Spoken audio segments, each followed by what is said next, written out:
अथ मंत्रपाठः।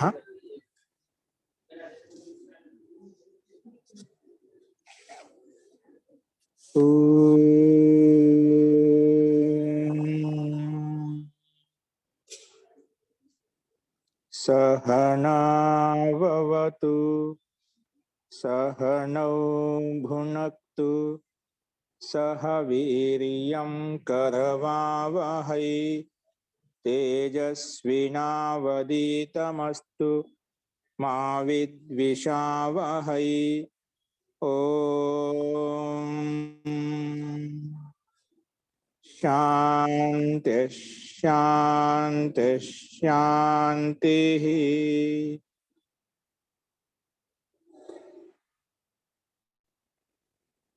सर्वेभ्यो नमः। अंदरिकी नमस्कारम अंडी।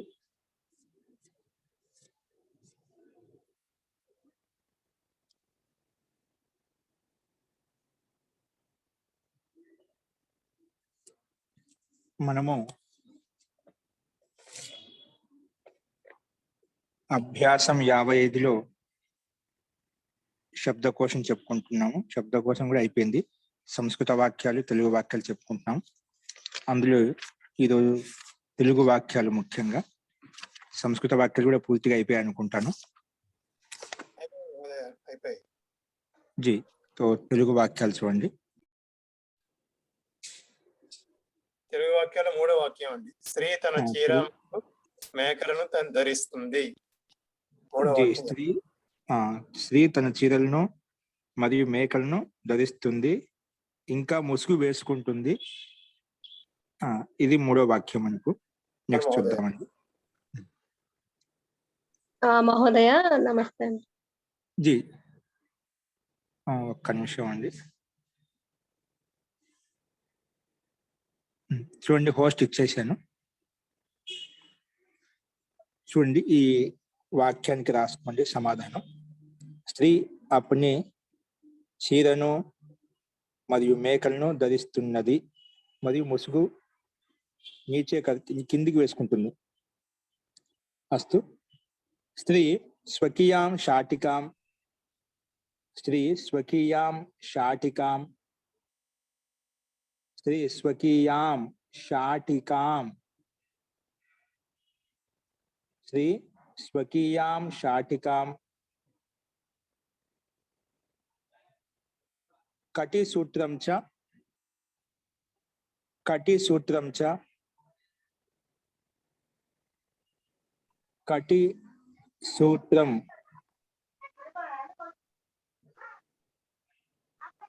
కటిసూత్రం చ మహోదయ వేరేది పెట్టాలి. రాలేదండి. ఇది రెండు వాక్యాలే ఉన్నాయి మహోదయ. రెండో వాక్యం వరకే ఉంది. మూడు నుంచి వేరేది పెట్టాలి మహోదయ. జీ మారుస్తారండి, ఒక్క నిమిషం మారుస్తాను. అది మార్చి పంపండి. అస్తు. స్త్రీ స్వకీయాం శాటికాం కటిసూత్రం చ ధారయతి కటిసూత్రం చ ధారయతి అన్యత్ తథా తథా అవగుంఠనం చ అధః కరోతి తథా అవగుంఠనం చ అధః కరోతి అవగుంఠనం అధః కరోతి తథా అవగుంఠనం చ అధః కరోతి అవగుంఠనం చ అధః కరోతి. ఏం చెప్పానండి? చూడండి, స్త్రీ తన చీరను అంటే స్వకీయాం శాటికాం కటిసూత్రం చ ధారయతి తథా అవగుంఠనం చ అధః కరోతి అవగుంఠనం చ అధః కరోతి అధః కరోతి. ఓకే, ఇది మనకు మూడవది.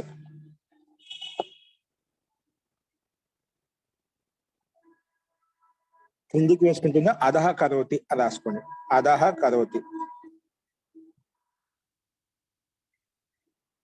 నెక్స్ట్ నీ బూట్లు మరియు చెప్పులు కాళ్ళకు వేసుకోండి. నీ బూట్లు మరియు చెప్పులు కాళ్ళకు వేసుకోండి.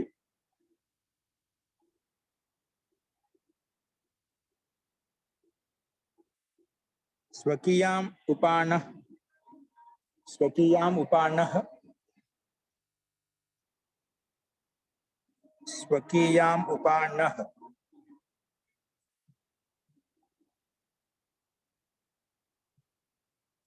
స్వకీయాం ఉపానః పాదపాంచ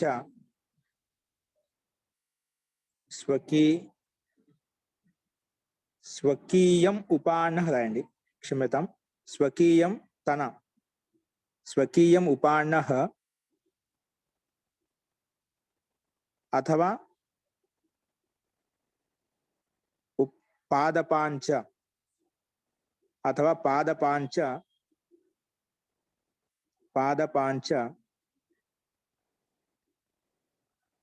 ధారయ పాదయోః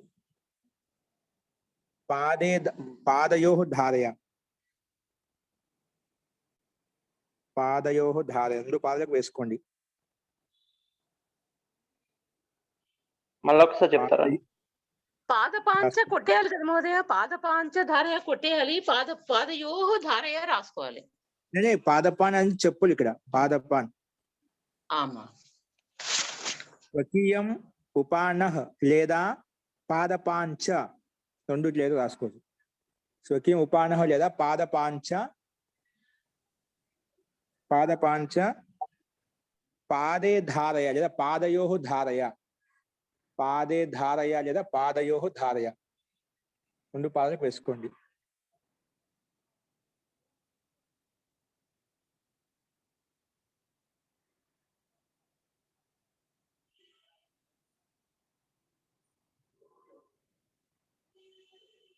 అస్తు, అయిపోయిందండి.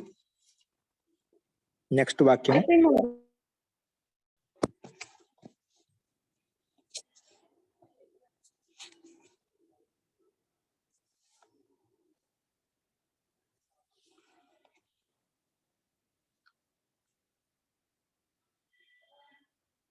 ఉప్పును తీసుకునిరా, సైంధవం ఆనయ. సైంధవం ఆనయ. సైంధవం ఉప్పు వస్తుంది, గుదం నుండి వస్తాయండి. సైంధవం అంటే సైంధవం ఆనయ, సైంధవం ఆనయ, సైంధవం ఆనయ.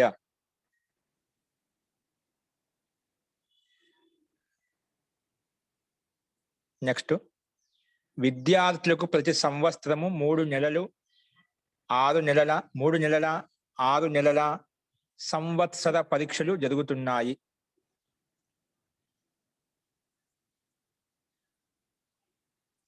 జరుగుతున్నాయి. విద్యార్థినాం వార్షికం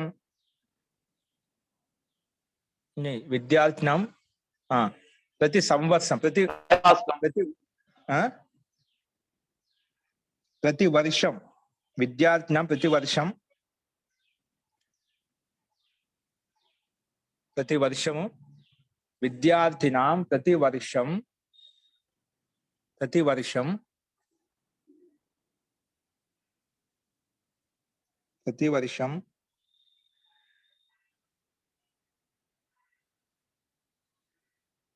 త్రైమాసికः త్రైమాసికः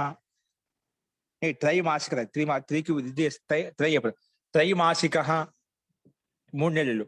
త్రైమాసికः షాన్మాసికः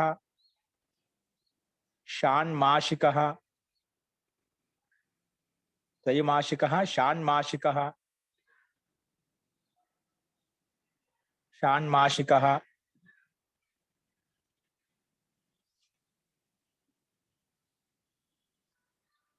షాన్మాసికः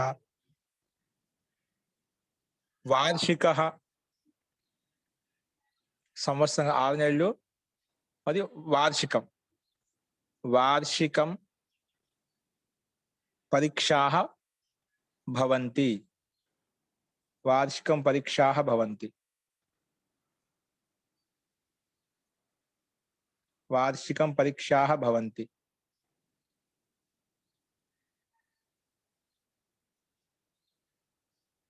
వార్షికం పరీక్షాః భవంతి. ప్రతి వర్షే కాదండి, ఉమ్, ప్రతి సంవత్సరం అంటే ప్రతి వర్షే కాదు. ప్రతి వర్షం అంటే అన్ని మనం సాంవత్సరికము వార్షికం అలా పెట్టాం కదా అని ప్రత్యయాన్ని తీసుకొచ్చి, అలాగా ప్రతి వర్షంలో అన్ని సప్తమి భక్తి కన్నా వార్షికంగా అదే అర్థం బోధపడుతుంది. అదే అర్థం బోధపడుతుంది. ఎందుకంటే షాన్మాసికం, త్రైమాసికం, సాంవత్సరికం పరీక్షాః భవంతి అంటే సంవత్సరం జరిగే పరీక్ష అదే అర్థం తీసుకుంటాడు. సప్తమి అర్థం ఇక్కడ మనకు ఈక ప్రత్యయాలు వచ్చాడు, ఈక ప్రత్యయం వచ్చింది. నెక్స్ట్ రాసుకోండి. ఈ రోజుల్లో అంటే మనుషులలో సత్యం, ప్రేమ, అహింస మరియు ధర్మం అనేది పురాతన మనుషులకు సమానంగా లేదు. అద్యత్వే మనుష్యేషు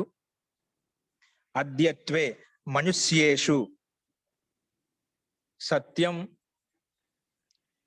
ప్రేమ, అద్యత్వే మనుష్యేషు సత్యం, ప్రేమ, అహింస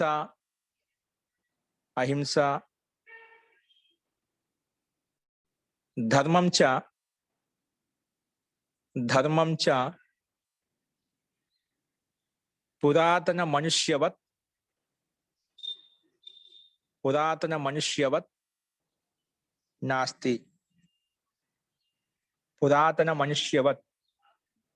పురాతన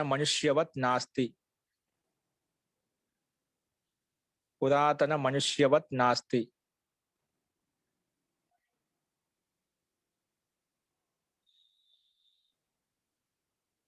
పురాతన మనుష్యవత్ నాస్తి. అతను అద్యత్వే మనుష్యేషు సత్యం, ప్రేమ, అహింస, ధర్మం చ పురాతన మనుష్యవత్ నాస్తి. నెక్స్ట్ 8వ వాక్యం. వైదిక ధర్మం సనాతనమైనది, పురాతనమైనది మరియు చిరంతనమైనది. వైదిక ధర్మం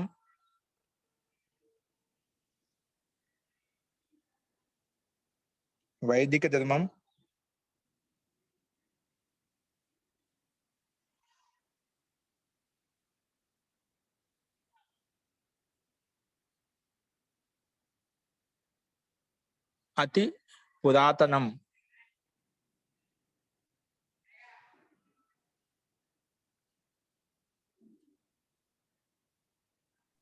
ముందు సనాతనం ఇచ్చాడు కదా మహోదయ, సనాతనం ఇచ్చారు ఇక్కడ.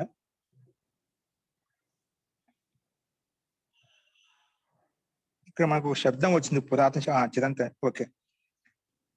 అతి పురాతనం, అతి సనాతనం, అతి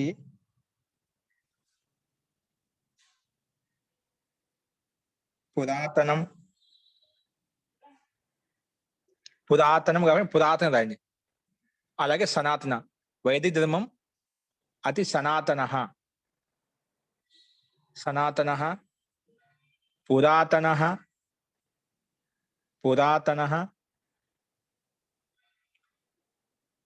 చిరంతనశ్చ.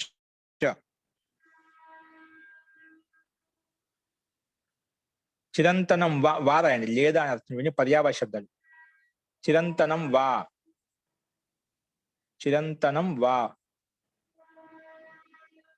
చ అంటే ఇంకా వస్తుంది. ఇవన్నీ వేరు కాదు, ఇవన్నీ పర్యాయ శబ్దాలు. పురాతనమన్య, సనాతనమైందన్య, చిరంతనమైందన్య, అది 3 పదాలు ఒకటే అన్నమాట. ఏదో ఏం చెప్పిన వైదిక ధర్మం సనాతన, పురాతన, చిరంతన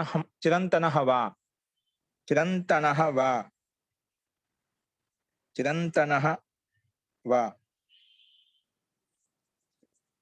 అంటే చిరంతనమైందంటే ఎక్కువ దీర్ఘకాలంకి సంబంధించింది, అంటే పురాతనమైందని తాత్పర్యం వస్తుంది. చిరకాలం నుంచి నడుస్తుంది, చిరకాలమైనది అనే అర్థంలో. అస్తు. ఈ సభలో వైదికులు, స్మార్తులు, అంటే స్మారతం చదివే వాళ్ళు, పౌరాణికులు, ధార్మికులు, వైయాకరణులు, సాహిత్యకులు, నైయాయికులు, మీమాంసకులు, అలాగే అన్య విద్వాంసులు కూర్చున్నారు. అస్యాం సభాయాం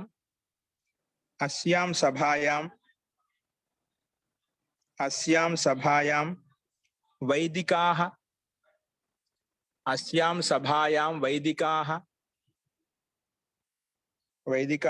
స్మార్థాః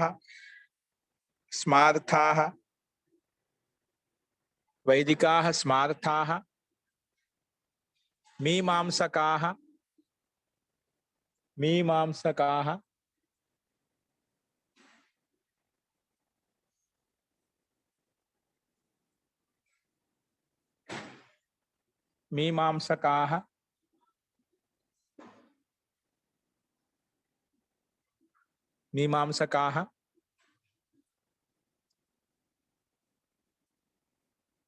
తథా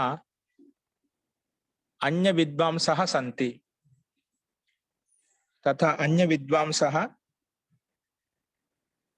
సంతి.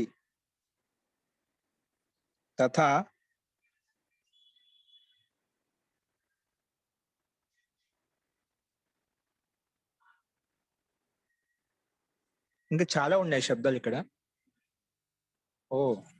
అస్యాం సభాయాం వైదికాః స్మార్తాః పౌరాణికాః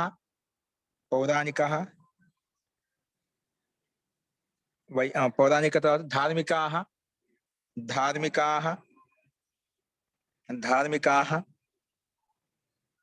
వైయాకరణాః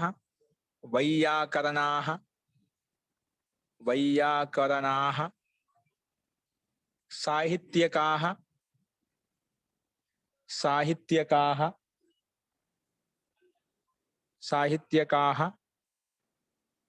నైయాయికాః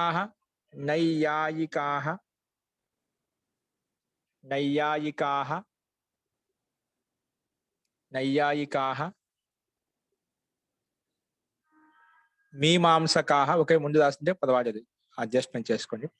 నైయాయికాః, మీమాంసకాః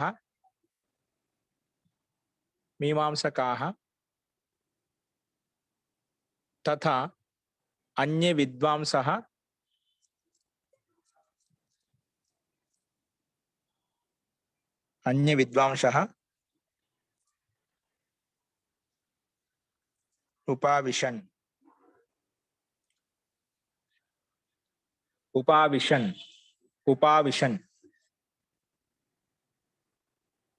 ఉపావిశన్ అంటే భూతకాలంలో.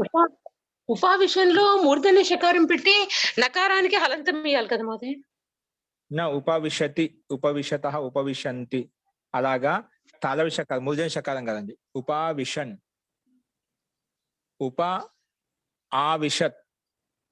ఆవిశతాం ఆవిశన్, దాన్ని సంధి చేస్తూ ఉపావిశతాం ఉపావిశన్ అలా వస్తుందన్నమాట. అభవతాం అభవన్, ఉపావిశతాం ఉపావిశన్ అలాగా. మహోదయ మీమాంసకాః తథా అన్య విద్వాంసః సంతి అని చెప్పారు. అంటే అది నేను భూతకాలం కూర్చున్నప్పుడు, ఎందుకంటే ప్రయోగాన్ని బట్టి నేను ఇప్పుడు చూశాను. సంతే ఉన్నారు, సామాన్యంగా ఎప్పుడు ఉన్నారు అని చెప్పాడు. ఉపావిశం కూర్చున్నారు, భూతకాలం చెప్పిన ప్రయోగం. కూర్చున్నా అంటే మనం చెప్తే ఈ సభలు వీళ్ళంతా కూర్చున్నారు, జరిగిపోయిన విషయం చెప్తున్నాడు. విద్వాంస ఉపవిశన్ రస్పర ఉపవిశన్ ఉపావిశం ఏదో ఒకటి రాసుకోండి. చెప్పండి మహోదయ, ఒకసారి చెప్పండి మహోదయ ఈ వాక్యం. ఏదో ఒకటి రాసుకోండి. ఇప్పుడు సంతి అంటే ఉన్నారు, కూర్చుంటున్నారు అని అర్థం. ఉన్నారు సామాన్యంగా ఉన్నారు. ఉపావిశం అంటే ఉండేవారు. ఈ సభలో వీళ్ళంతా ఉన్నారు అని అర్థం చెప్తున్నాం. ఈ సభలో వీళ్ళంతా ఉన్నారు, ఉంటున్నారు అనిలే, ఉన్నారు జరిగిపోయింది, గడిచిపోయింది అన్నమాట. గడిచిన విషయం చెప్పుకుంటున్నాం. ఉపావిశం కూర్చున్నారు అని అర్థం. ఉపావిశం అంటే కూర్చున్నారు, జరిగిపోయిన విషయం చెప్తున్నాడు. ఉపావిశం రావడం ఉత్తమైంది. సంతని కూడా దాని అర్థం వచ్చేసిన ఇబ్బంది లేవు. ఉన్నారు వీళ్ళంతా సామాన్యంగా. ఎప్పుడున్నారు, ఏ విధంగా ఉన్నారు చెప్పలేమాట. ఉన్నారు సామాన్యంగా, వర్తమాన కాలం చెప్పుకున్నాం. కానీ ఉపావిశాన్ని అనుకోండి, కూర్చున్నారు అంటే జరిగిపోయిన విషయం చెప్తున్నాడు, ఆ అర్థం వస్తుంది.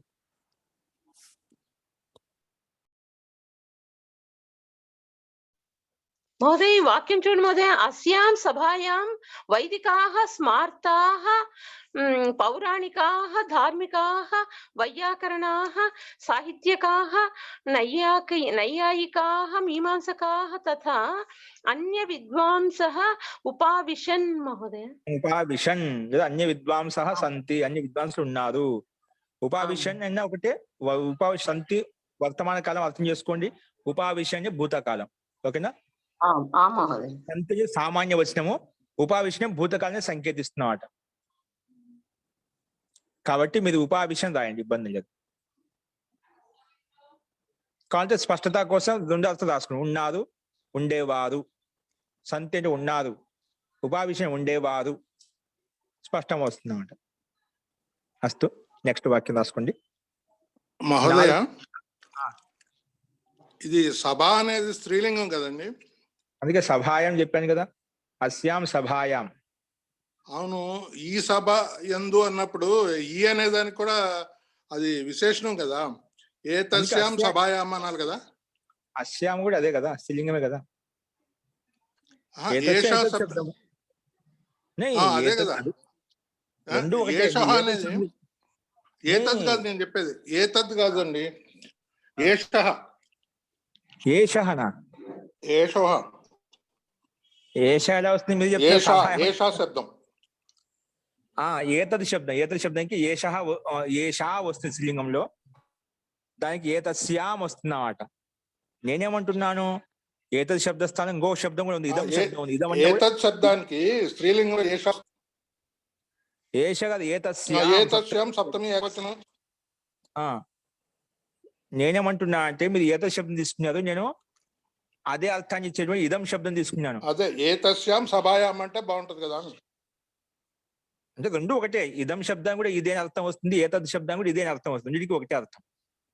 రాసుకోవచ్చు, ఇబ్బంది లేదు.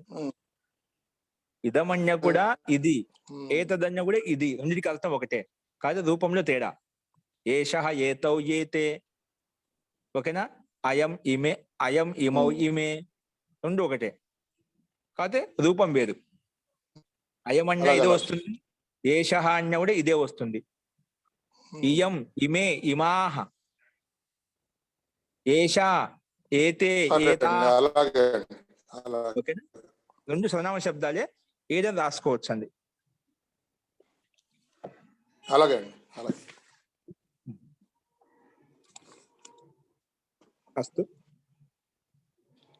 4 చత్వారః వేదాః, చత్వారః వేదాః. దాంట్లో ప్రయోగం తెలిసి ఉంటే ఎట్లా రాసుకోవచ్చు, ఇబ్బంది లేదు. తెలిసి ఉండి అదేం రాసుకోవచ్చు, ఇదేం రాసుకోవచ్చు, ఇబ్బంది లేదు. అస్తు. చత్వారః వేదాః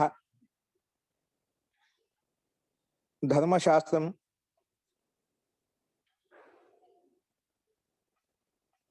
ఉపనిషదాః,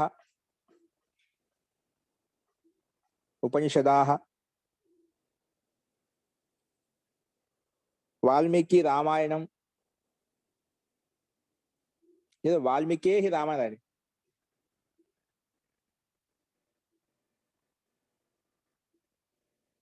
వాల్మీకే రామాయణం అంటే వాల్మీకి యొక్క రామాయణం, వాల్మీకే రామాయణం అంటే వాల్మీకి యొక్క రామాయణం. వ్యాస రచితస్య మహాభారతం, వ్యాస రచితస్య మహాభారతం, వ్యాస రచితస్య మహాభారతం, వ్యాస రచితస్య మహాభారతం. గీత, గీత అంటే భగవద్గీత వస్తుంది. గీత,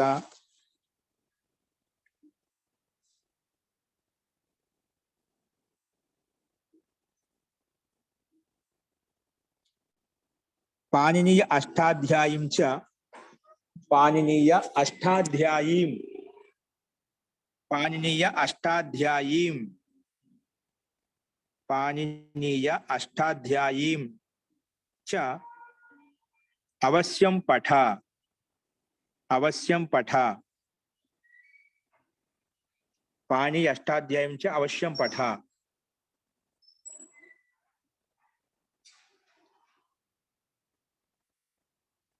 ఏం చెప్పాను? చత్వారః వేదాః ధర్మశాస్త్రం ఉపనిషదాః వాల్మీకి రామాయణం.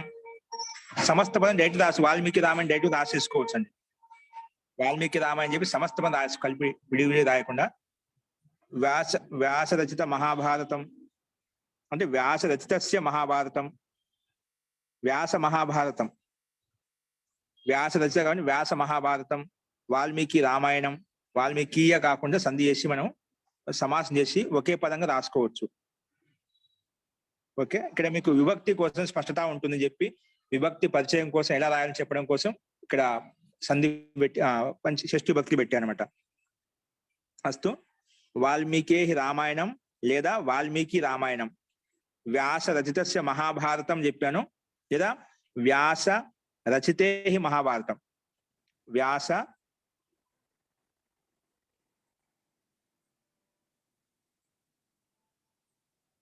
రచిత మహాభారతం.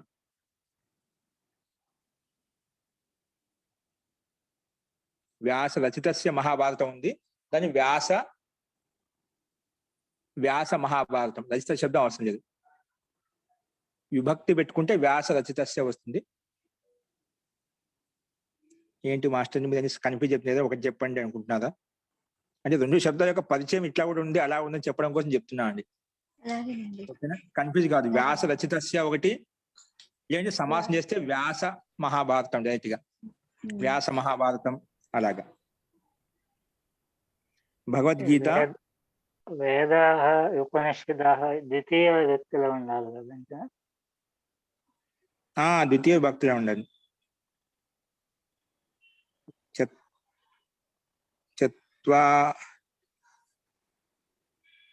చత్వారః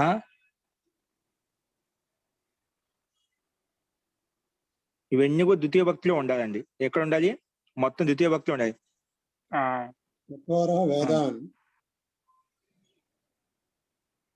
చత్వారః వేదాన్ ధర్మశాస్త్రం ఉపనిషదాన్ వాల్మీకి రామాయణం వ్యాస మహాభారతం గీతాం నేను అన్ని ఏ క్వశ్చన్ చెప్పాను. గీతాం పాణిని అష్టాధ్యాయీం బింది వస్తుంది, నదీం అంటాం కదా, అట్లా పాణిని అష్టాధ్యాయీం, పాణినీయ అష్టాధ్యాయీం. ఇక్కడ చత్వారః వేదాన్ ఉండాలండి. చత్వారః వేదాన్ చత్వారఃనే ఉండాలా? చత్వారః చతస్రః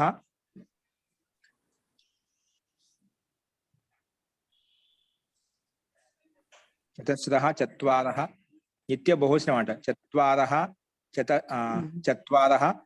చతుర్భిః చతుర్నాం చతుస్రుసు అలా వస్తుంది. అదే ద్వితీయ బహువచనంలో కూడా చత్వారః అనే వస్తుందండి. ఓకే అండి.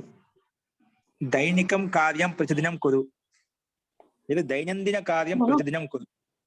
మహోదయ దీన్ని ద్వితీయ విభక్తిలో ఇంకొకసారి చెప్పండి మహోదయ. చత్వారః వేదాన్ ధర్మశాస్త్రం ఉపనిషదం లేదా ఉపనిషదాః.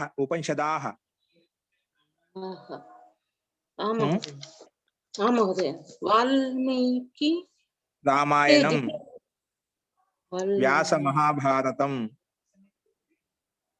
మహాభారతం గీతాం పాణినీయ అష్టాధ్యాయీం చ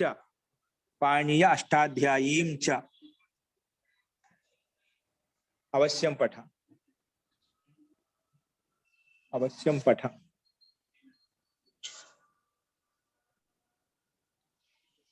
నెక్స్ట్ అండి, దైనిక కార్యం దైనందిన కార్యం ప్రతిదినం చెయ్యి. దైనందినం కార్యం ప్రతిదినం కురు. దైనందిన కార్యం ప్రతిదినం కురు. అస్తు. భౌతిక అలౌకిక మరియు పారలౌకిక సుఖమును ఇష్టపడు. భౌతికం లౌకికం పారలౌకికం చ సుఖం ఇచ్ఛ. భౌతికం లౌకికం పారలౌకికం చ సుఖం సుఖం ఇచ్ఛస్వ. లేదా ఇచ్ఛ, లేదా ఇచ్ఛ అలా వస్తుంది. ఇచ్చా లేక ఇచ్చస్వ మహోదయ? ఇచ్ఛ పరస్పదము, ఇచ్ఛస్వ అనేది ఆత్మీయపదం.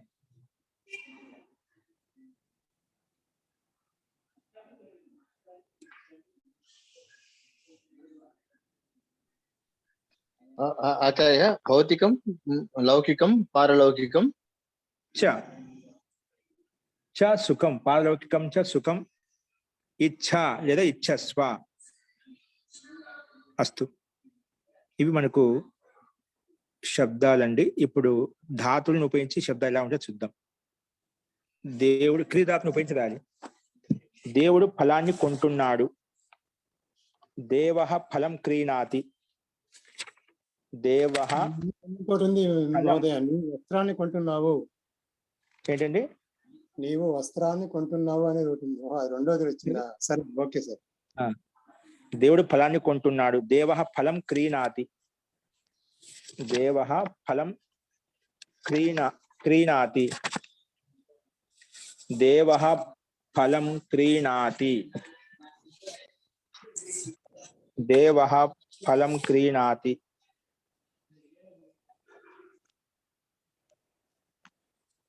నెక్స్ట్ వచ్చేసి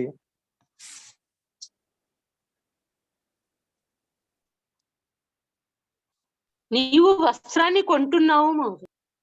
అవునండి.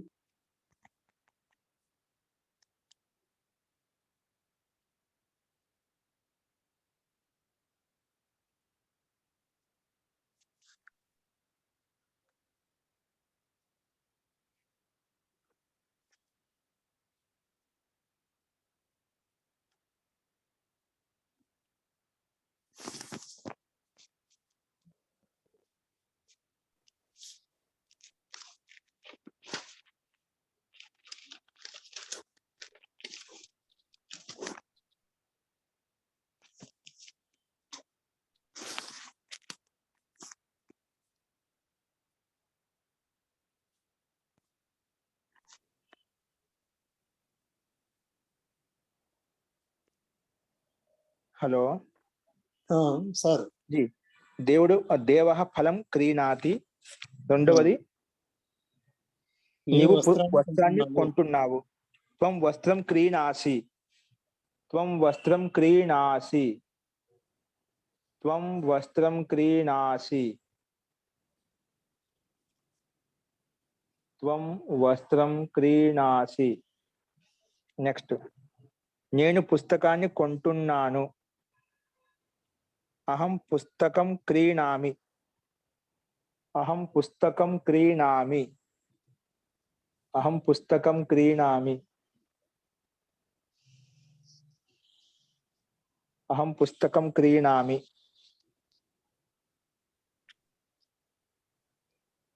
అతడు వస్త్రాన్ని అమ్ముతున్నాడు. సహ వస్త్రం విక్రీణతి. విక్రీణతి. అమ్ముతున్నాడు వర్తమానంలో. నేను విక్రీణిత ఆత్మపేణ వస్తుంది. అమ్మటంలో విక్రీణీతే. విక్రీణీతే అమ్ముతున్నాడు. సహ పుస్తకం విక్రీణీతే. సహ వస్త్రం, సారీ వస్త్రం కదా, వస్త్రం విక్రీణీతే. సహ వస్త్రం విక్రీణీతే. నెక్స్ట్, పుస్తకాలు అమ్మేవాడు పుస్తకాలు అమ్ముతున్నాడు.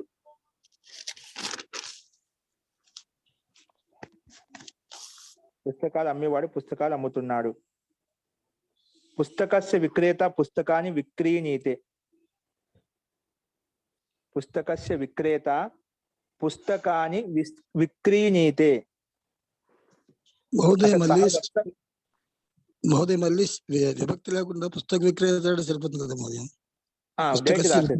పుస్తక విక్రేత డైరెక్ట్ రాస్తారు. సమస్త పదం రాయండి. పుస్తక విక్రేత పుస్తకాన్ని విక్రీణీతే. పుస్తక విక్రేత పుస్తకాన్ని విక్రీణీతే. పుస్తక విక్రేత పుస్తకాన్ని విక్రీణీతే.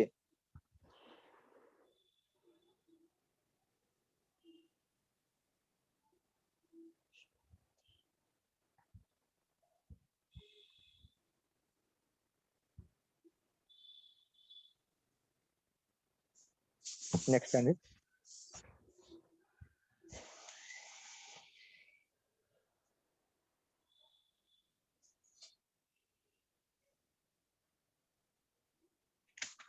పుస్తకాలు అమ్మేవాడు పుస్తకాలు అమ్ముతున్నాడు. ఇది వస్తాను. రాజు అత్యాచారిని బంధిస్తున్నాడు. రాజా అత్యాచారిణం బధ్నాతి. రాజా అత్యాచారిణం బధ్నాతి. రాజా అత్యాచారిణం బధ్నాతి. నెక్స్ట్, దొంగవాడు వస్త్రాన్ని దొంగలిస్తున్నాడు, ఇంకా దుఃఖపెడుతున్నాడు. చోరః వస్త్రం ముష్ణాతి ముష్ణాతి క్లిష్ణాతి చ. ముష్ణాతి క్లిష్ణాతి చ. మహోదయ అదేంటండి చెప్పండి. ఉష్ణాతి ఏంటండి? ముష్ణాతిని దొంగలించడం అండి. ఇంకా క్లిష్ణాతి బాధ పెట్టడం. క్లిష్ణాతి క్లిష్ణాతి బాధ పెడుతున్నాడు. దొంగవాడు చోరః వస్త్రం ముష్ణాతి దొంగలిస్తున్నాడు. క్లిష్ణాతి చ క్లిష్ణాతి చ.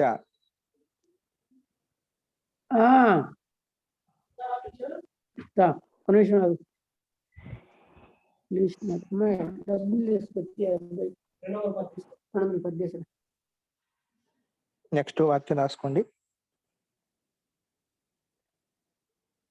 హరి సముద్రాన్ని మంథనం చేస్తున్నాడా? హరి సముద్రం నుండి అమృతాన్ని మంథనం చేస్తున్నాడు. అవునండి. హరి సముద్రాన్ని నుండి అమృతాన్ని మంథనం చేస్తున్నాడు.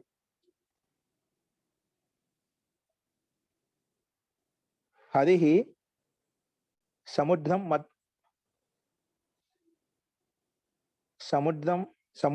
సముద్రం అమృతం మథనాతి.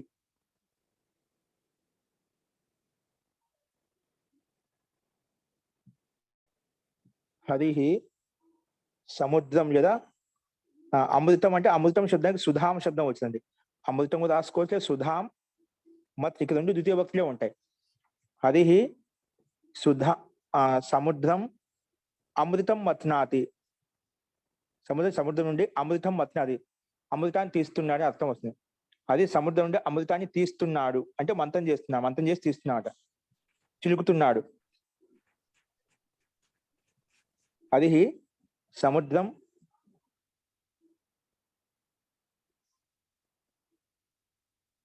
సముద్రం అమృతం మథనాతి. సముద్రం అమృతం మథనాతి. మహోదయ అంటే అక్కడ పంచమి రాదు అంటారు కదండి, సముద్రాత్ అని రాదు అంటే ఇక్కడ ద్వికర్మక ధాతు కాబట్టి రెండు కర్మలు వస్తాయండి. అదే అంటే అర్థం అదే ఉంటుంది. సముద్రం నుండి అమృతాన్ని తీస్తున్నాడు, చిలుకుతున్నాడు. ఓకేనా? అందుకే హరి సముద్రం సుధాం మథనాతి లేదా అమృతం మథనాతి. సుధాం అనే అమృతం రెండు ఒకటే. సముద్రాత్ అనేది కరెక్టా అండి? ఎందుకంటే మథనాతి అనేది సముద్రాన్ని మథనం చేస్తారు కదా. అదే అంటే మంథ ధాతు ద్వికర్మ ధాతు కాబట్టి రెండు కర్మలు రావాలి. ఓకేనా? పంచమి కాకుండా ఇక్కడ అది కూడా కర్మలోకి మారిపోతుంది. అదే సముద్రం. ఓకే.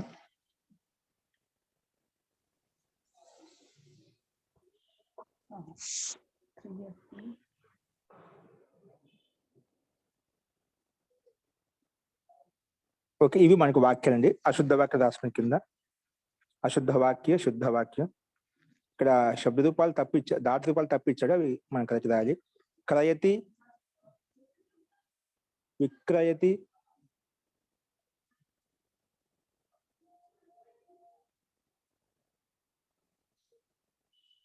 క్రయతి, విక్రయతి, బంధయతి. ఇక్కడ తప్పులు ఇచ్చాడు. క్రయతి విక్రయతి బంధయతి, క్రయతి విక్రయతి బంధయతి. దానికి సమాధానం శుద్ధ వాక్యంలో క్రయతి కాదు క్రీణాతి ఉండాలి. క్రీణాతి. రెండవది విక్రయతి ఇచ్చాడు, విక్రయతి కాదు విక్రీణీతే, విక్రీణీతే, విక్రీణీతే. బంధయతి ఇచ్చాడు, బంధయతి బధ్నాతి ఉండాలి. బంధయతి కాదు బధ్నాతి, బధ్నాతి, బధ్నాతి. బంధయతి కాదు బధ్నాతి. నెక్స్ట్ మీరు ఇప్పుడు చెప్పిన అంతిమ వాక్యం కింద వచ్చింది చూడండి. సముద్రాత్ సుధా మంతతి. సముద్ర పంచమి విభక్తి రాయకూడదు. అశుద్ధ వాక్యం అంటే సముద్రాత్ సుధాం, సముద్రం నుండి, సుధాం అమృతమును, మంతతి మంత్రం చేస్తున్నా. మంతతి క్రియాపదం తప్పు ఉంది. శుద్ధ వాక్యం సుధాం సముద్రం మథ్నాతి. సుధాం అమృతాన్ని సముద్రం నుండి తీస్తున్నాడు, అమృతాన్ని సముద్రం నుండి మంత్రం చేస్తున్నాడు అంటే తీస్తున్న అర్థం. సుధాం సముద్రం మథ్నాతి, మథ్నాతి. సుధాం సముద్రం మథ్నాతి.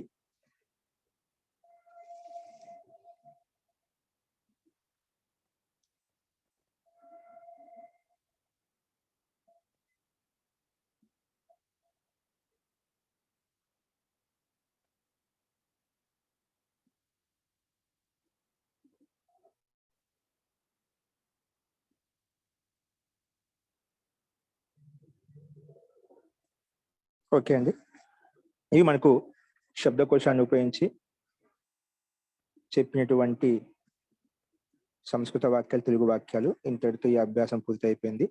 నెక్స్ట్ అభ్యాసం 56 మొదలు పెట్టుకోండి. శబ్దకోశం. ఇందులో ఏదైనా సందేహాలు ఉన్నాయండి? ఏదైనా సందేహాలు ఉన్నాయా? ఓకే అండి, రాసుకోండి.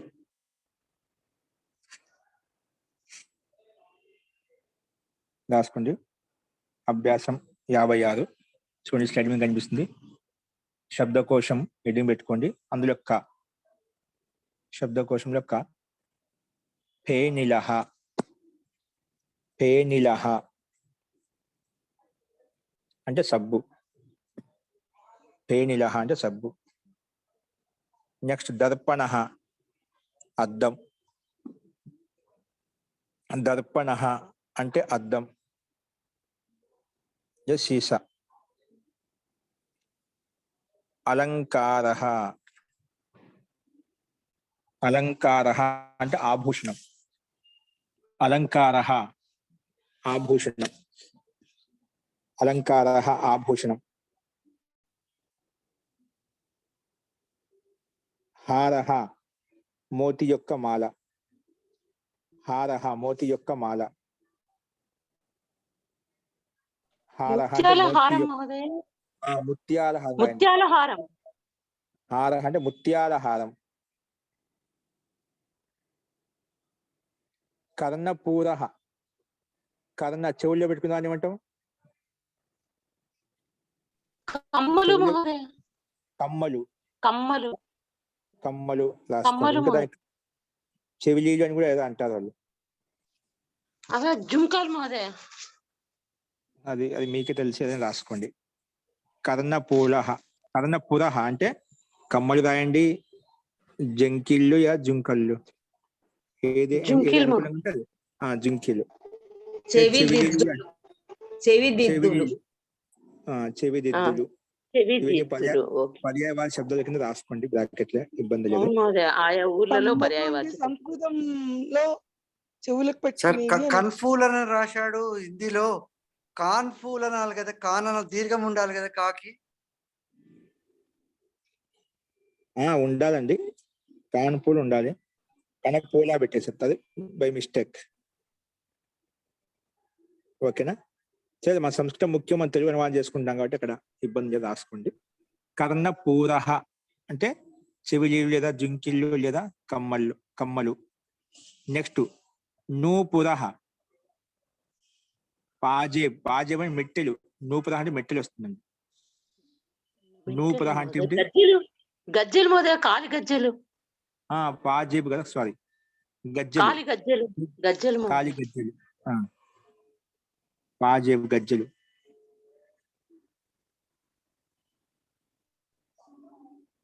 గజ్జెలు వస్తుందా, మెట్టెలు వస్తుందా? నూపురం కాలి అన్నారు కాబట్టి పట్టీలు. గజ్జెలే. కాలి గజ్జెలే. పట్టీలు. కాలి పట్టీలు. కాలి పట్టీలు. ఓకే అండి. నెక్స్ట్ మేఖల.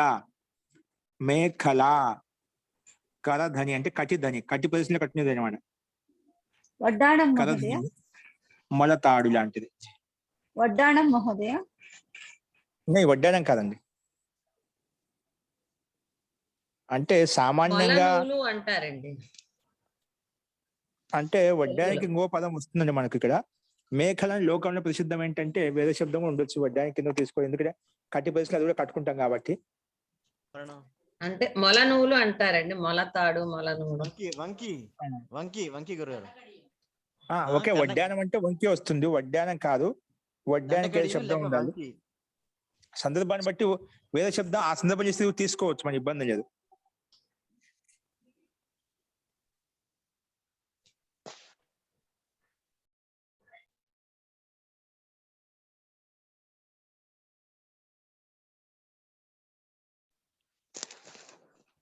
ఏంటండి? ఓకే అండి. మొలతాడు అంగుళీయకం. మేఖల అంటే మొలతాడు, మొలతాడు రాసుకోవాలి కదా మహోదయ. ఇక్కడ మొలతాడు రాసుకోండి, చెప్తా. మొలతాడు రాసుకోండి. నెక్స్ట్ ప్రసాధని అంటే దువ్వెన. ప్రసాధని, ప్రసాధని అంటే దువ్వెన. ప్రసాధని అంటే దువ్వెన. నెక్స్ట్ వేణిక. వేణిక అంటే జడ.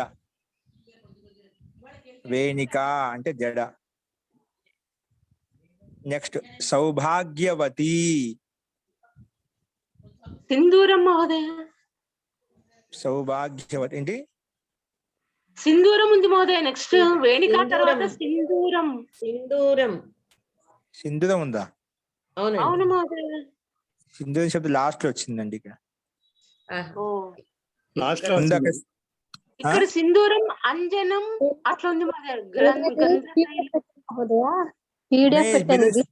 వేణిక అనేది మీరు వేణిక తర్వాత సౌభాగ్యవతే ఉందండి క్రమంగా. వేణిక కింద సింధూరం అనే సంస్కృత పదానికి సింధూరం హిందీ పదం బ్రాకెట్ లో ఉంది అక్కడ.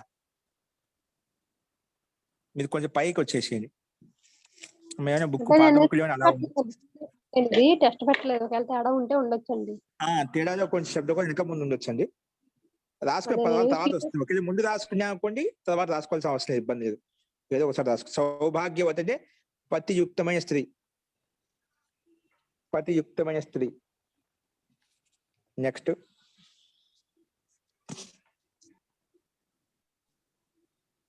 కరెక్టే అండి, ఇక్కడ సింధూరం వచ్చారు. నా దగ్గర ఉండే పుస్తకం అలాగే ఉంది, ఇబ్బంది లేదు, తప్పులేదు, రాసుకోండి. ఓకేనా? ఇబ్బంది రాసుకోండి, మీరు అట్లాగే కొట్టేయద్దు. ఏం చెప్పాను? సౌభాగ్యవతి అంటే పతియుక్త స్త్రీ. నెక్స్ట్ వచ్చేసి సింధూరం. ఇప్పుడు రాసుకోండి. సింధూరం, సింధూరం, సింధూరం అంటే సింధూర్. నెక్స్ట్ అంజనం. అంజనం అంటే కాటుక. అంజనం అంటే కాటుక. అంజనం కాటుక. గంధ తైలం. గంధ తైలం. గంధ తైలం అంటే సుగంధితమైన సెంట్. సెంట్ ఏమంటాం? అత్తరు మహోదయ. అత్తరు. అత్తరు రాసుకోండి. గంధ తైలం అంటే అత్తరు.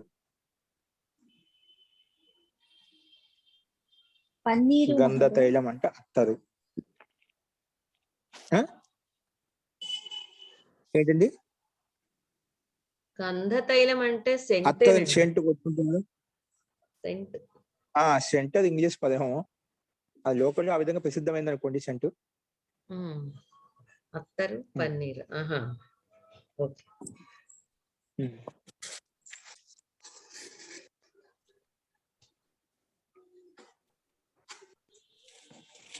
నెక్స్ట్ తిలకం. తిలకం అంటే తిలకము. తిలకం అంటే తిలకం. నెక్స్ట్ అంగుళీయకం. పేజీ రాలేదు. అంగుళీయకం అంగూటి ఉంగరం. అంగుళీయకం అంటే అంగూటి అంటే ఉంగరం. నెక్స్ట్ కేయూరం. కేయూరం.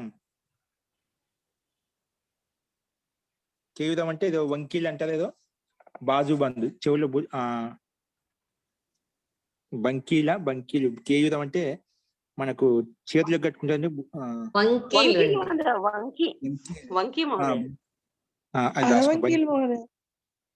అరవంకీలు ఏదో వంకీలు అది రాసుకోండి. కేయూరం అంటే బాజుబంద్ అంటాం. నెక్స్ట్ గ్రైవేయకం. గ్రైవేయకం గ్రైవేయకం అంటే గ్రీవని అతుక్కొని ఉంటుంది. హారాలు ఉంటాయి కదా, మొత్తం కంఠహారమే ఏదో ఒకటి. కానీ కంఠంలో ఉండేది గ్రైవేయకం. ఇదని రాసుకోవచ్చు. నెక్స్ట్ కుండలం. కుండలం ఇది కూడా కుండలం అంటే చెవి పట్టి లేదా కమ్మలు, కానికి బాలీలు అనేది అంటాం కదా. చెవి కుండలాలు మహోదయ. చెవి కుండలాలు మహోదయ. కృష్ణుడు చెవి కుండలం ధరిస్తాడు. అంటే ఇప్పుడు ఇవి జూకాల కింద రాసుకోవచ్చు. రెండు పదాలు వచ్చాయి, రెండు ఉపయోగించుకోవచ్చు. సందర్భాన్ని బట్టి మనకు అర్థం చేసుకోవాలి. కుండలం అంటే మొత్తానికి చెవుల్లో ఉపయోగించేటివి. అంటే వేలాడుతూ ఉండే అన్నమాట అనుకుంటారు. కొంచెం పెద్దగా పురుషులు కూడా వేసుకుంటారు కదా, అట్లా వాళ్ళవి తీసుకోవచ్చు. నెక్స్ట్ కంకణం. కంకణం శబ్దం మళ్ళీ వచ్చింది. దువ్వెన. అక్కడ పైన ప్రసాదని అని కూడా చెప్పొచ్చు, కంకణం అని కూడా అనొచ్చు. అంటే దువ్వెన అని అర్థం. మళ్ళీ కంఠాభరణం. కంఠంలో ధరించేది భరణాన్ని కంఠాభరణం ఇది కూడా వచ్చింది. కంఠాభరణం కూడా చెప్పొచ్చు, గ్రైవేయకం కూడా చెప్పొచ్చు. కంఠాభరణం అంటే కంఠారం. ఇది కూడా ఏదో కంఠారానికి సంబంధించింది. అంటే దీంట్లో కంఠను ధరించి భిన్న భిన్న ఉంటాయి కదా, హారాలు అని చెప్పి, నెక్లెస్లు అని చెప్పి.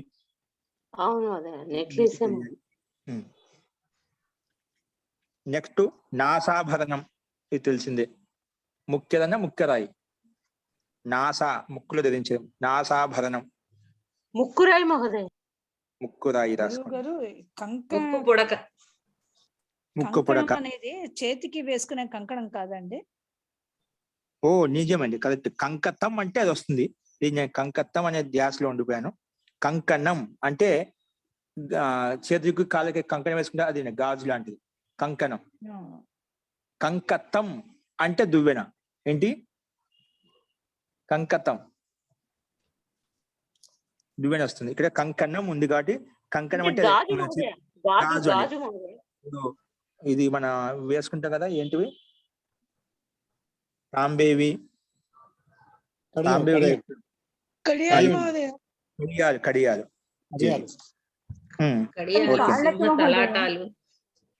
కాళ్ళకు వేసుకుంటే చేతులకు కొంత వేసుకుని చిన్న చిన్న కడియాలు ఉంటాయన్నమాట. ఎక్కువ కాళ్ళకు వేసుకున్న అప్పట్లో నిజంగా చాలా మంది ఆడవాళ్ళు పెద్ద పెద్ద లావుగా వేసుకునే వాళ్ళు. ఇప్పుడు ఆ పరంపర నష్టం అయిపోయింది, ఎవరు లేదు. ఇప్పుడు స్టైల్ గా ఇప్పుడు ఆడవాళ్ళంతా మగవాళ్ళు చిన్న దళం కట్టుకుంటారంట. చూడు వికృతంగా ఎలా మారిపోయిందో. అప్పట్లో కంఠాభరణాలు కట్టుకునే వాళ్ళు, వీళ్ళు కంకణాలు వేసుకునే వాళ్ళు బాగా. ఇప్పుడు అది మళ్ళా మాకు చెప్తే తీసుకోదా. ఇప్పుడు దానికి లోకంలో ఏ విధంగా ప్రచలనంలో ఉందంటే, ఎవరికైతే పెళ్లిళ్ళు కాలేదో ఆ నల్ల దారం కట్టుకుంటామంట, ఆడవాళ్ళైనా మగవాళ్ళైనా. ఆ దారం కట్టుకుంటే ఏమవుతుందంటే పెళ్లిళ్ళు అవుతాయంట. వినే ఉండొచ్చు, లేదా ఇంకోటి ఆరోగ్యపరంగా ఏదో చెప్తామట. ఇప్పుడు అంటే ఆ వికృత రూపంలో ఆ కంకణాలు ధరించే వాళ్ళు ఒకప్పట్లో పరంపర ఉండేది. దాన్ని ఈ రకంగా తీసుకొచ్చి పెట్టేదన్నమాట. అంటే మొత్తాన్ని ధరించాలి. అది సామాన్య ధరించదు ధరించదు, దానికి ఏదో ఒకటి హేతు పెట్టాలి, కారణం పెట్టాలి. ఏంటి పెళ్లిళ్ళు అవుతాయి, పెళ్లి కావాలి కదా, అదృష్టం వస్తుంది, కలిసి వస్తుంది, ఇది అది అని చెప్తే వాళ్ళు ఆ రకంగా కట్టేసుకుంటారు. చాలా చూడండి, మీరు బయట వాళ్ళకు ఆడవాళ్ళకైనా మగవాళ్ళకైనా ఎక్కువ ఆడవాళ్ళకి కట్టుకున్నారు ఆడపిల్లలు. అంటే ఎక్కువ ఆడవాళ్ళు ధరించే వాళ్ళ కంకణాలు, ఇంట్లో పెద్దవాళ్ళు అంతా బ్రాహ్మణులు కానీ అప్పుడు అందరూ ధరించే వాళ్ళండి బాగా. అది ఆరోగ్యానికి ప్రతీకంగా ఉండేది, అది కంకణం. ఇప్పుడు అది ఇది పోయి పండితులని ఏంటండి కూడా పండితుల్ని గౌరవించడానికి. మీ వాయిస్ బ్రేక్ అయిందండి. కంఠాభరణం అంటే గొలుసా? కంఠాభరణం గొలుసు అండి.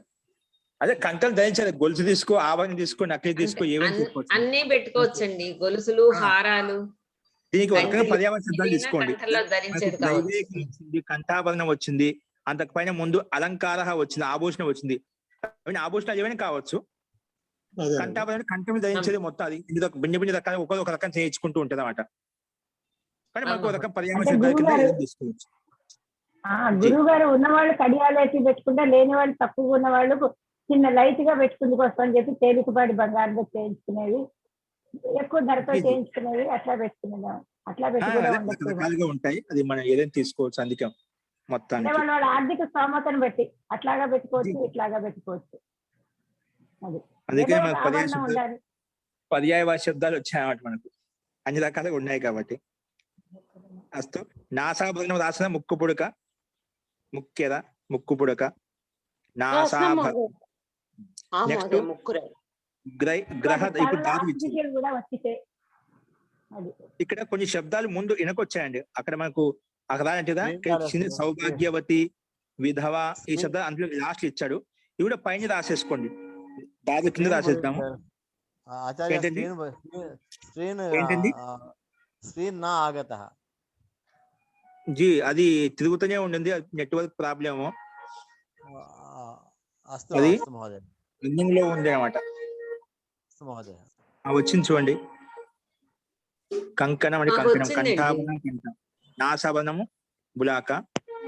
ఇంకోటి నేను ఇంతకుముందు రాసిన సౌభాగ్యవతి ఇక్కడ ఇచ్చాడు. యాక్చువల్లీ ఇక్కడ పుస్తకంలో అక్కడ సౌభాగ్యం ముందు వచ్చింది కదా, ఇక్కడ ఏదో పేజ్లో కొంచెం భిన్నంగా ఉంది శబ్దకోశంలో. సౌభాగ్యవతి శబ్దం కింద ఇచ్చారు అన్నమాట. ఇక్కడ సౌభాగ్యవతి పైన రాసుకుంటే ఇక్కడ రాసుకోవద్దు. పతియుక్త స్త్రీ. నెక్స్ట్ ఒకటి విధవా శబ్దం కూడా ఇచ్చారు, విధవ. గ్రూప్ లో కూడా ఉన్నాయండి, మీరు వెనక్కి వెళ్ళి గ్రూప్ లో కూడా చూసుకోవచ్చు. కనిపించకపోతే మీరు వెనక్కి వెళ్ళి మీ గ్రూప్ లో కూడా ఉన్నాయి. డైరెక్ట్ గా మీ దగ్గర గ్రూప్ లో పెట్టిస్తుంటారు కాబట్టి దీంట్లో చూడాల్సిన అవసరం లేదు. మీ గ్రూప్ లో మీరు ఓపెన్ చేసుకుంటే మీరు పాఠం చదువుతూ కూడా మనం ఓపెన్ చేసి చూసుకోవచ్చు అండి. ఇంకా మీకు దగ్గర ఉంటుంది కాబట్టి మీరు చూసుకోవచ్చు. వాట్సాప్ ఓపెన్ చేసి మన పాఠం కట్ కాదు, పాఠం చదువుకుంటున్నచ్చు. ఏంటండి కొత్త వాళ్ళకి పెట్టండి సార్, కొత్తగా యాడ్ అయిన వాళ్ళకి. కొత్త యాడ్ అయిన వాళ్ళకి కట్ అవుతుంది, కష్టం అంటావా? యాడ్ అయిన వాళ్ళకి మనం పెడతారా తిరిగి పునః స్థాపయత్? లేదండి, మీరు గ్రూప్ లో ఉన్నారు, కొత్త వాళ్ళకి ఇబ్బంది అంటున్నాను.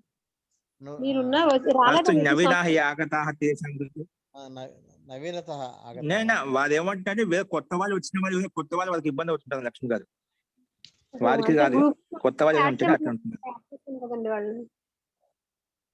సరే సరే, ఇది ఒకటి రాసుకుందాం మనం. సౌభాగ్యవతి అంటే ఏంటి? పతియుక్తమైన స్త్రీ, పతియుక్త స్త్రీ, ముత్తైదువు. విధవ అంటే పతిరహిత స్త్రీ, విధవ పతిరహిత స్త్రీ, విధవ. ఆకార శబ్దం ఇది ఇక్కడ. ఓకే, ఇప్పుడు ధాతు రాసుకోండి. ధాతులు రెండు ఉన్నాయి. గ్రహధాతు. గ్రహ అంటే తీసుకోవడం, గ్రహ అంటే తీసుకోవడం. రూపం వచ్చి గృహ్ణాతి, గృహ్ణీతః, గృహ్ణంతి. గృహ్ణాతి, గృహ్ణీతః, గృహ్ణంతి. గృహ్ణాతి, గృహ్ణీతః, గృహ్ణంతి. గృహ్ణాతి, గృహ్ణీతః, గృహ్ణంతి.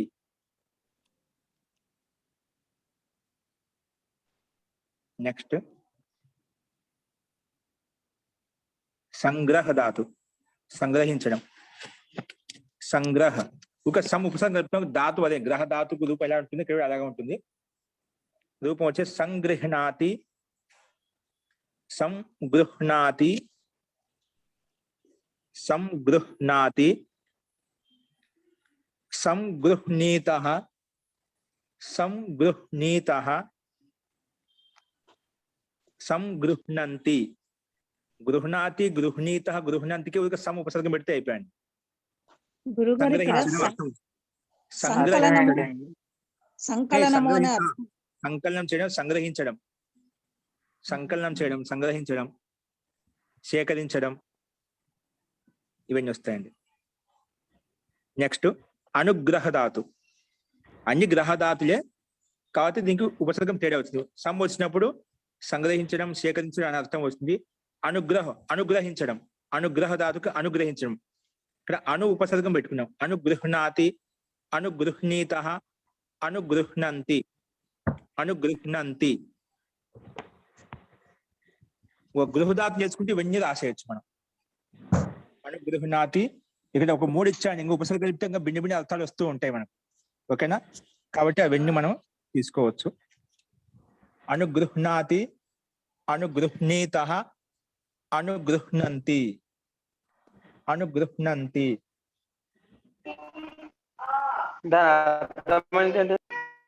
ఏంటండి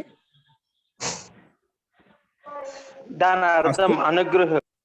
అనుగ్రహించడం, అనుగ్రహం. అనుగ్రహం ఉండాలండి, కొంచెం వాళ్ళ మీద దయ చూపించండి, అనుగ్రహించండి అంటాం కదా, అలాగా అనుగ్రహం, అనుగ్రహించడం.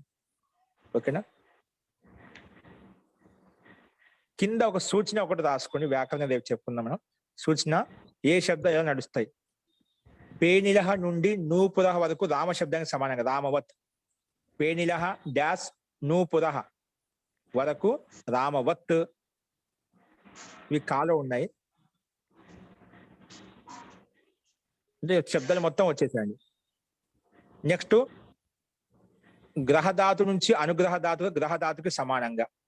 గ్రహ నుండి అనుగ్రహ వరకు గ్రహధాతువుకు సమానంగా.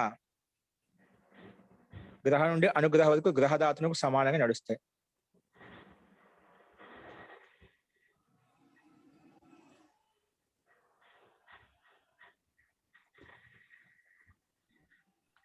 పేనిల నుండి నాసాభరణం వరకు అండి.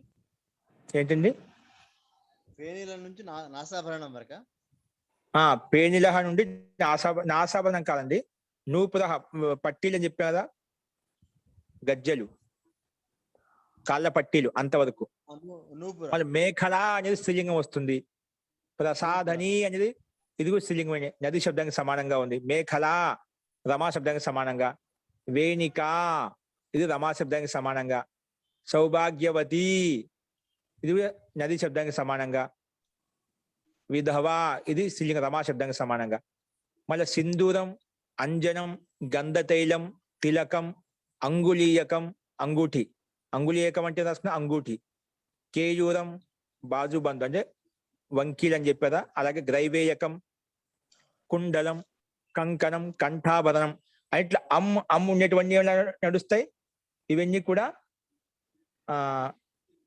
నపుంసకలింగ గృహ శబ్దానికి సమానం నడుస్తాయి. నపుంసకలింగ గృహ శబ్దానికి సమానంగా నడుస్తాయి.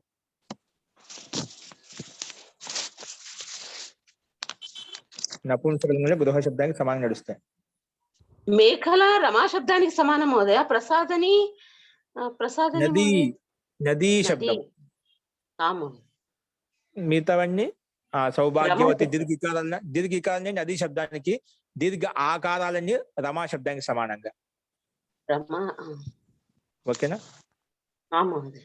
ఇంతవరకు మనం శబ్దకోశం చెప్పుకున్నామండి 56లో. నెక్స్ట్ వ్యాకరణం రేపు చెప్పుకున్నామండి. అస్తు. మంత్రపాఠ.